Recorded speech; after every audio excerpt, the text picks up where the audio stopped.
第一届老挝韩国美食节于2024年4月3号至5号在万象昭阿努翁公园举行。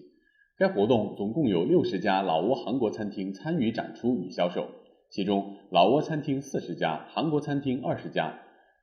期间还将有老挝传统音乐与韩国 K-pop 表演等活动。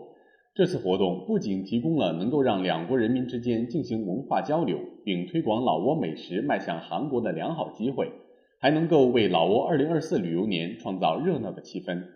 贸易促进和手工艺品司司长魏屯西提马拉达先生曾在2024年3月13号所举办的新闻发布会上表示，目前老挝政府正在重点推动老挝产品的销售。美食节作为向世界传播与接受老挝价值观的重要环节之一，也是加强民间对本国价值观的重要因素。其作为传播老挝传统习俗和全国各地特色的核心成果，并使得老挝向世界广大群众所传播的良好文化习俗受到认可。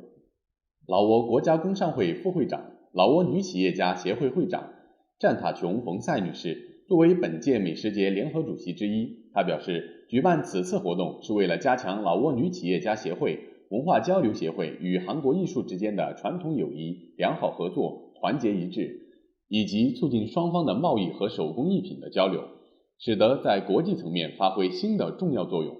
并能够在2024老挝旅游年之际宣传老挝传统饮食文化习俗，向世界各国推广知名度。与此同时，也是为了能够在艺术和文化无国界的时代中，衔接韩国与老挝人民之间文化作品以及对艺术文化之间的交流。